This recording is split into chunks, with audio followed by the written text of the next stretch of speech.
So ito na pala yung gadugtong ng aking video, no? Ang ginagawa ko nga pala dyan ay nag-andam na muna ako ng aking mga sangkap at aking tadtaran at saka kutsilyo. Kapag nandirito talaga ako sa labas, no, maingay talaga. May mga aso tumatahol, may tao umiiyak, may hangin na hahaguros. So ayun, nagalo-halo na talaga yung aking isipan, no? Hindi na ako makakapag-focus sa aking pag-voice over ngayon. Ay tuluyan na ngang nagbulol-bulol yung aking baba kasi hindi na masyadong makalitok. Bagay. So hindi na tayo magdugay-dugay dyan, no? Hinugasan ko na yung aking isda. Kaya lalagyan ko man yan ng asin muna bago ko yan lulutuin. Kasi kung hindi ko yan nalagyan ng asin, na iwan ko na lang kung anong amoy niyan. Naglagay nga pala ako ng isang takos na asin, no? Isa lang naman pang padugang sa kidney ba?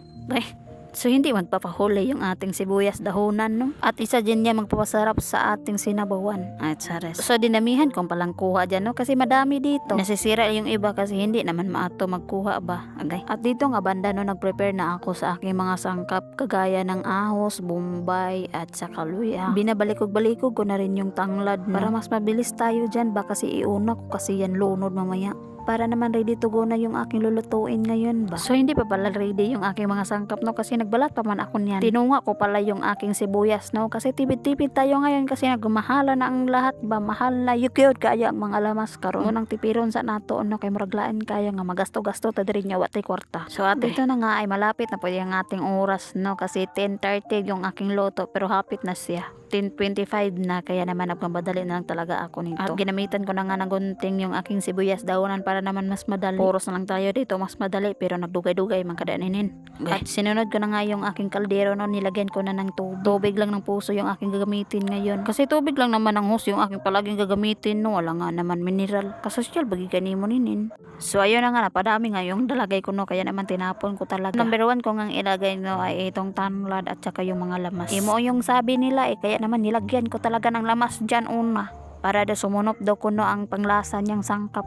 Kanang feeling bitaw ni mga nakaitig video pero ikaw ra dayto ang video ha. Okay. Sali ka balin-balin sa imong cellphone nya, wala ka kabalo na tumba na da imong cellphone. Ay mo ray pagkabuak sa imong cellphone. Oy, kay feeling lagi nga vlogger ka. Okay. Pero ako, no, mag video ragi ko dire kay para po na ako yung remembrance ba. Pila ra ba pag video ay namo kasuko diha. Ses ikaw ra man nakasuko diha ninin. Pila ra ba atong kinabuo diri sa kalibutan mo na mag video gid kay para po na po memories ba. Bitaw balik na ta diri sa akong ginabuhat na magbisaya sa takaron kay murag na akong baaba bitaw kay nagbula-bula na. Nagbula-bula na sa salig Tagalog unya aga bulol-bulol pa. Okay.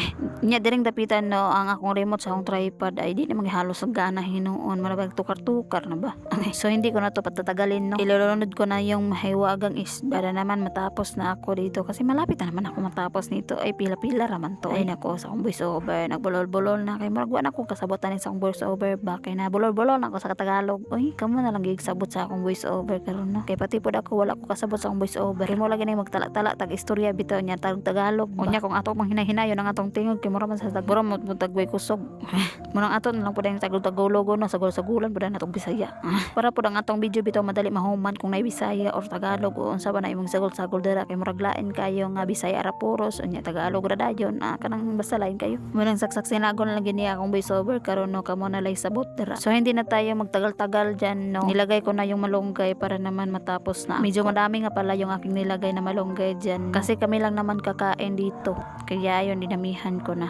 Okay. Ito nga palang video, no, matagal na pala to nung nakaraang linggo pa. Ay may ini-edit pa kasi akong video kaya naman matagal ko talaga tong ini-edit, na matagal tong i-voice over kaya ayun matagal na po. So diba makalipas nga ng ilang minuto, no, tapos na rin po ako sa aking nagkatawaan at naluto na rin po yung aking special sinabawang isda. So maura to, bye.